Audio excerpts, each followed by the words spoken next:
Welcome to the weekly WOC webinar. Today we're going to talk about hip pain and subsequent arthritis. The WOC weekly webinars are really designed for us to present a topic of interest and encourage some discussion with participants. We'd like to keep the discussion of patient cases confidential and without mention of patient names in such a forum. Briefly, I'm Luke Mooney, one of the orthopaedic surgeons at Wakefield Orthopaedic Clinic.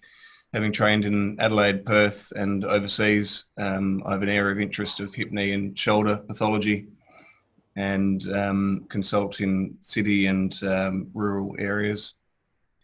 So hip pain, typically pain derived from the hip joint is felt in the groin or the buttock. We know there's a high incidence of coexistent back pain. And if we stratify the likely pathology, it can be done so through age of the patient. As most things are more common in young, middle and elderly groups, you can start to understand what pathology might be underlying. So what are just to review some of the very basic signs of hip disorder. So patients often have a limp, might be antalgic or Trendelenburg meaning dysfunction of the abductor tendons, creating a limp on gait. There may be stiffness on hip range of motion. Leg length discrepancies are not uncommon as joints wear away. When we're examining the hip, we might see obligatory external rotation of the femur with increased hip flexion. There might be pain on flexion, adduction, internal rotation, which might indicate an intra-articular labral pathology. There might be signs of lack of extension within the hip joint on a test such as Thomas test. When we're looking at important history that should be reviewed when reviewing a patient with hip pain, understanding how long the symptoms have been there. Has it been present since childhood? Is it adult onset only? Has there been associated surgeries, injuries, infection? Perhaps exploring history of developmental dysplasia of the hip or family history of such condition. And of course, understanding when is the pain at its worst. Is it worse in the morning after exercise or activity, or cycling, which is commonly described with labral pathologies? So then if we drill down just on age group specific conditions, some of the more common conditions in childhood, so septic hips, which typically would be seen in a tertiary hospital once a child comes in with fevers of unknown origin or fevers associated with hip pain or going off the legs. They'll often arrive in a tertiary hospital for assessment and further management. Of course, this is a medical emergency and surgically needs to be drained and washed to prevent long-term complications of septic hip. Hip dysplasia in childhood, often a non-painful condition. Leg length differences in a completely dislocated hip may be subtle. Of course, looking for additional hip creases and buttock creases may aid or give a clue, but often these are unreliable and most often patients are diagnosed with this condition on risk factors alone and subsequent imaging such as an ultrasound. In children, adolescent onset rheumatological conditions such as rheumatoid arthritis can be diagnosed. Probably more commonly Perthes disease in the 4 to 8 years age group can be a painful condition and quite troublesome for some children.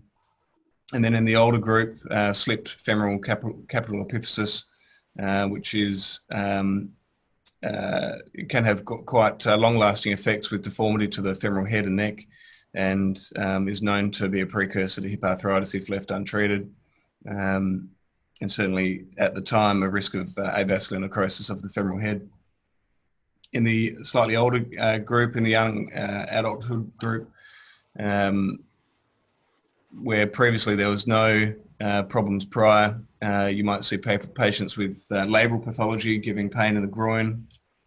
This may be associated with a femoroacetabular impingement, which we'll talk more about later. You might start to see abductor or adductor tendon pathology in the athletes or otherwise. Early hip chondromalacia and wear, which may be associated with labral pathology, osteonecrosis or avascular necrosis, which we'll talk more about, and then fractures start to enter with high energy injuries and traumas. And then in the older age group, in late adulthood and elderly patients, starting to see the long-term consequences of previous diagnoses or pathoanatomy. The osteoarthritis starts to be seen, inflammatory arthritis and the consequences of that. Start to see some secondary osteonecrosis with severe arthritis causing bone death in the femoral head.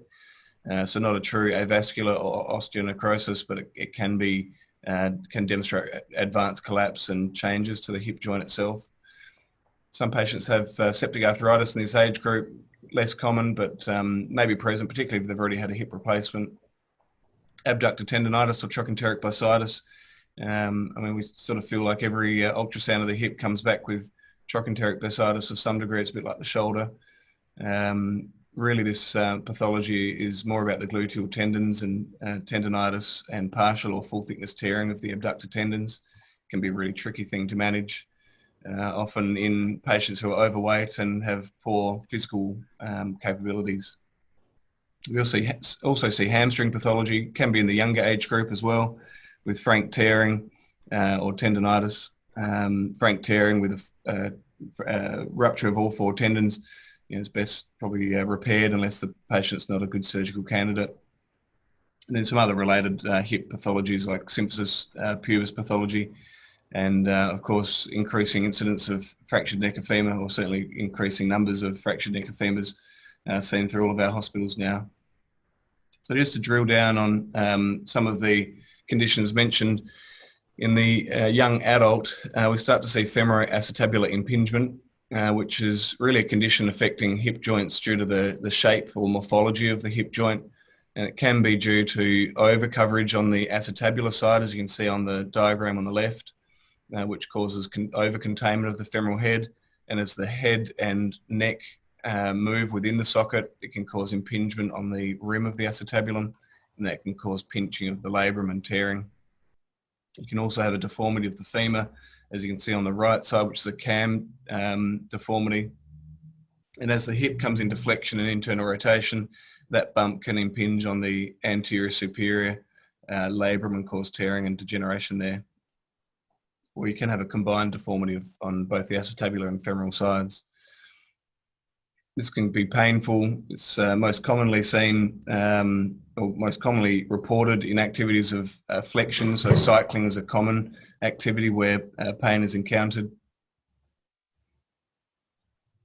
Patients often have signs of reduced range of motion, pain on that flexion, adduction, internal rotation. For posterior labral pathology, pain in extension and external rotation will cause the impingement and may reproduce their symptoms that they're complaining of. This X-ray on the right side here demonstrates a cam deformity, so it's an off-round deformity to the femoral head.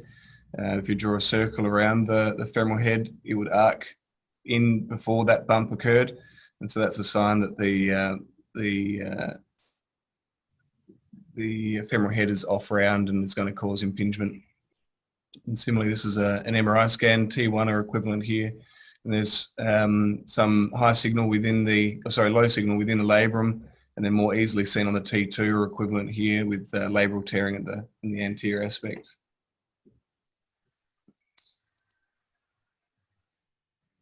With femoroacetabular impingement, treatments can range from, in mild cases, activity modification, anti-inflammatories is commonly used, and physiotherapy for core and abductor and gait retraining. For some patients, this can be enough. For others, they will want to continue the activities that give them pain, and they may desire surgical treatment. This can be done in an open or arthroscopic fashion.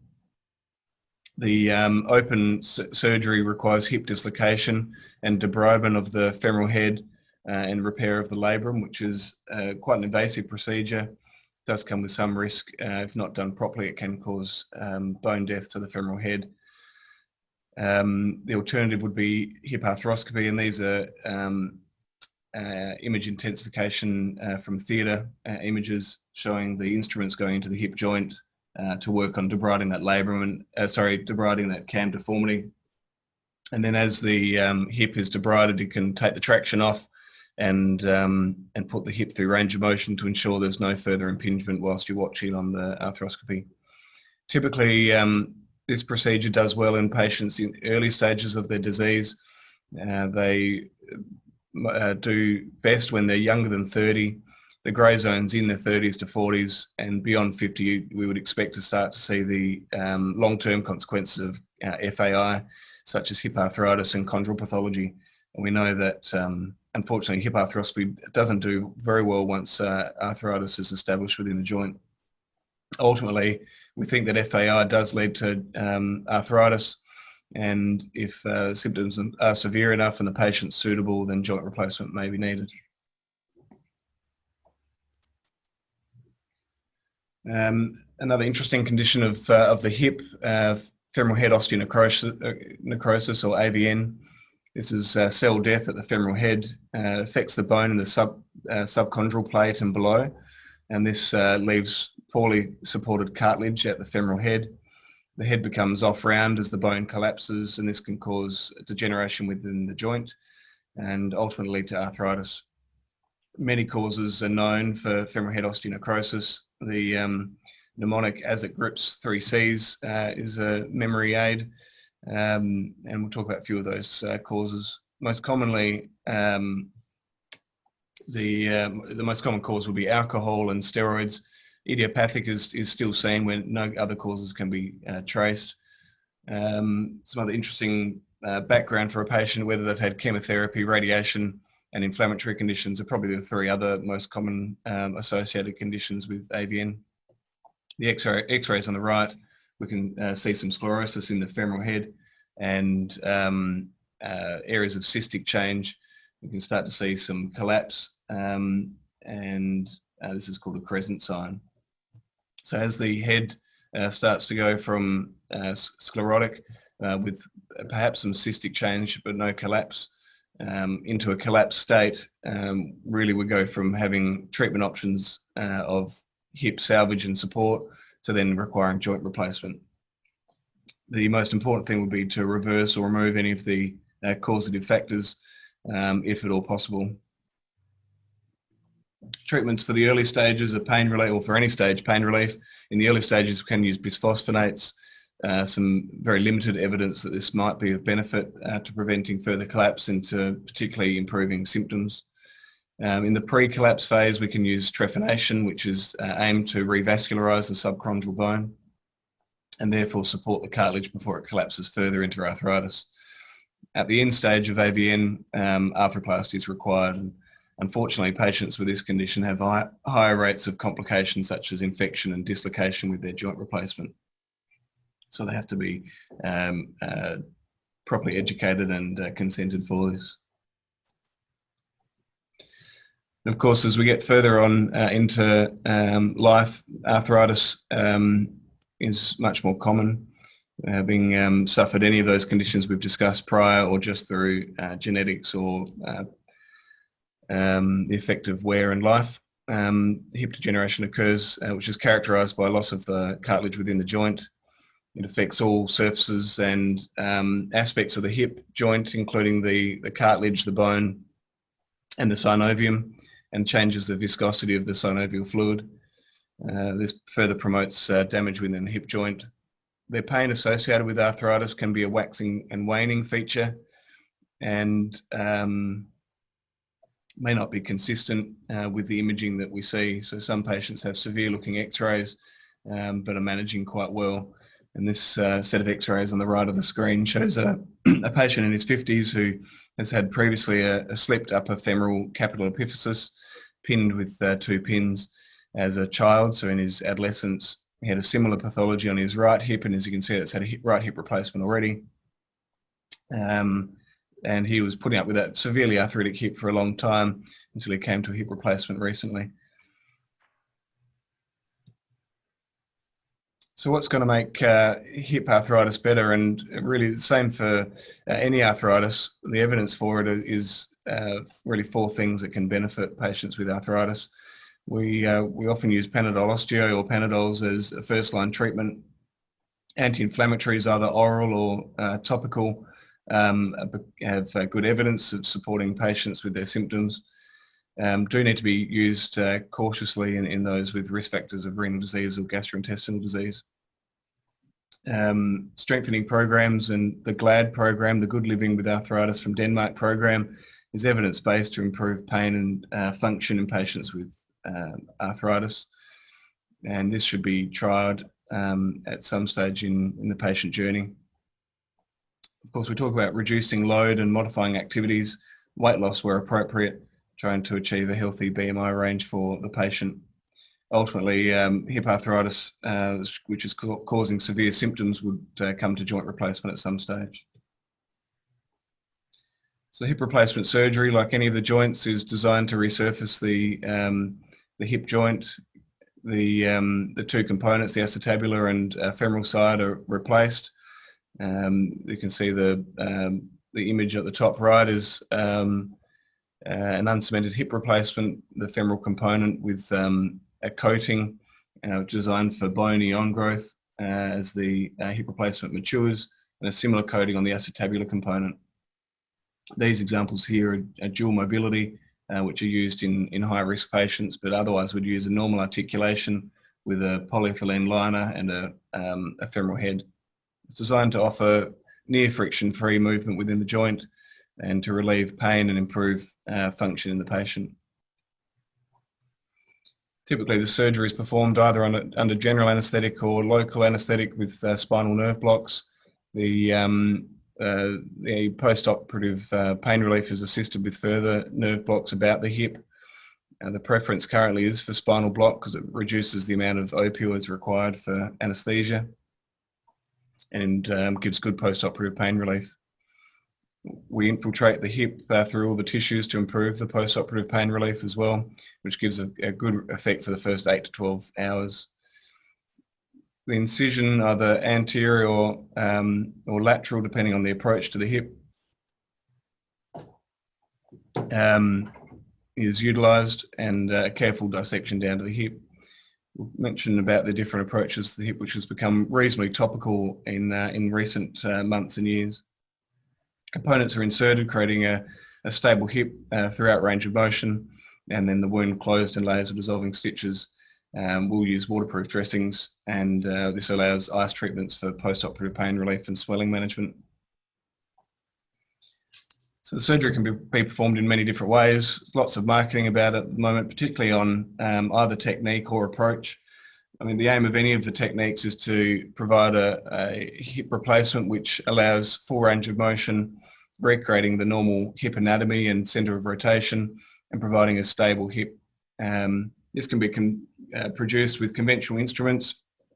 There are technology-assisted techniques with patient-specific instruments designed on CT planning, computer navigation, and more recently, robot-assisted techniques.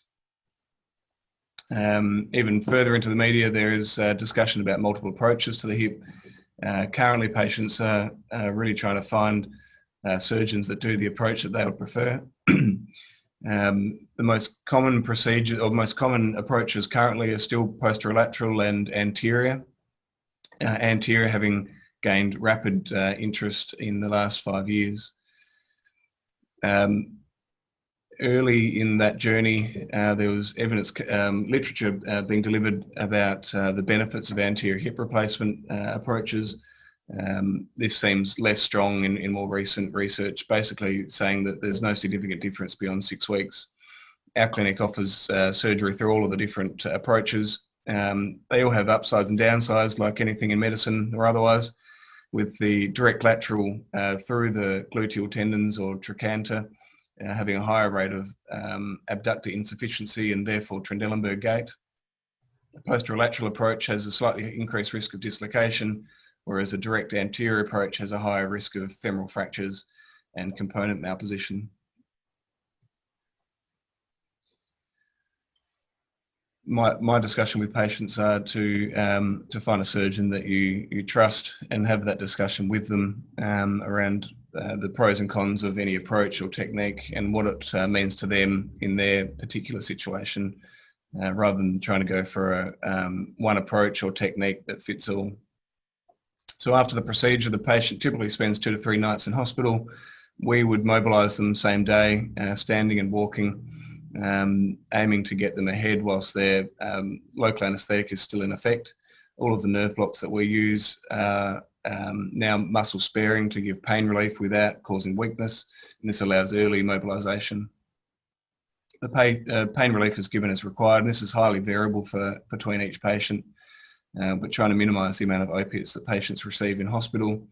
As a consequence of hip surgery and opiate use, constipation is common. In fact, the number one reason for readmission in day surgery arthroplasty in the United States is constipation. And so most of my ward rounds are spent talking about bowel habits and taking laxatives.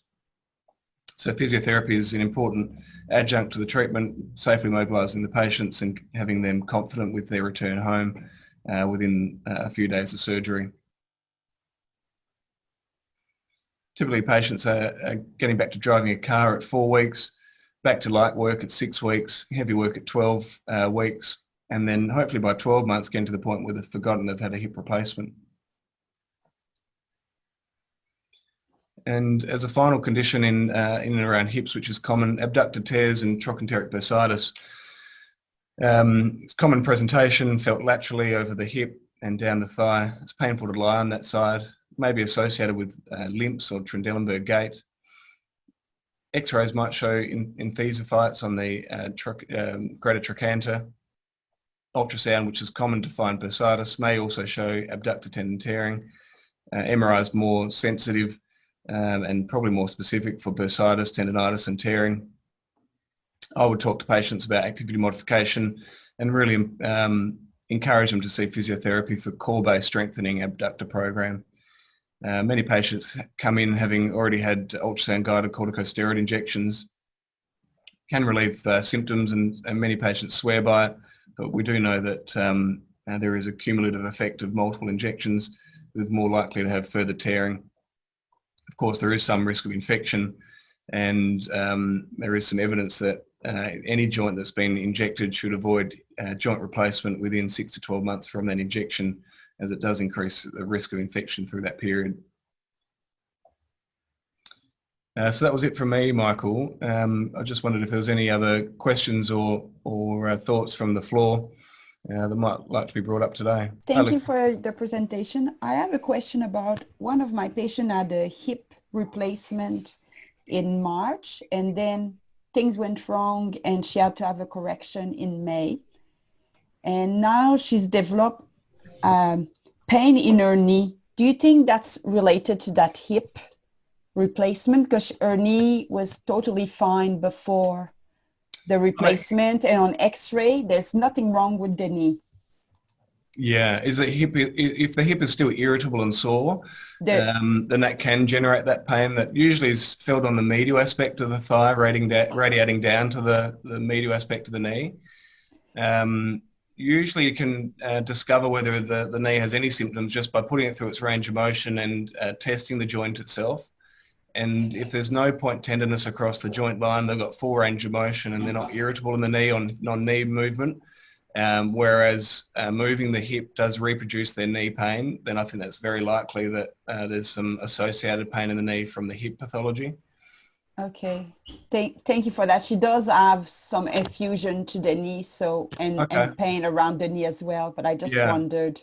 Yeah, I mean, an effusion is a good sign that there's something occurring within the joint, either mechanical or inflammatory, so it can be primary or reactive. So it may warrant further investigation. Mm-hmm. I was just wondering, like, if the femur the angle is slightly different during the surgery compared to what it was before, whether that places a different load onto the knee and... Yeah, great thought. I mean, usually if you've got a femoral stem that's not perfectly straight up and down in the canal, it might cause localized issues with either fracture or loosening, but it doesn't generally contribute to pain further down the leg. Thank you very much for that. No problem.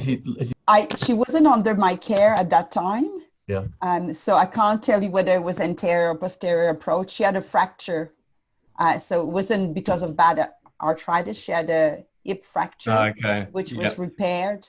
Yeah. And then I think one of the screws got loose or displaced and causing pain. So then they fixed it, but I can't tell you which way they came from when they did that. But now her leg is 2 centimeters difference from the right to the left, which wasn't like that before. She may have had a dislocation. If she was a neck of femur fracture, she may have had a dislocation, and in the process of creating stability, they've added leg length. So it may be that there's some tension and tightening of the hip joint to create a stable situation. So that may be sore. And it's not uncommon for you to get knee pain, or for patients to have knee pain after a hip fracture. But if there's fluid in the knee, I think further investigation, probably with an MRI scan, would help identify the cause there. Thank you very much. Pleasure. If you go, Luke, could you just expand on the GLAD program again? I mean, how many patients do you think actually get better with sort of simple conservative treatments? And is it more just a delaying thing, or do they often receive some lasting benefit? What do you reckon?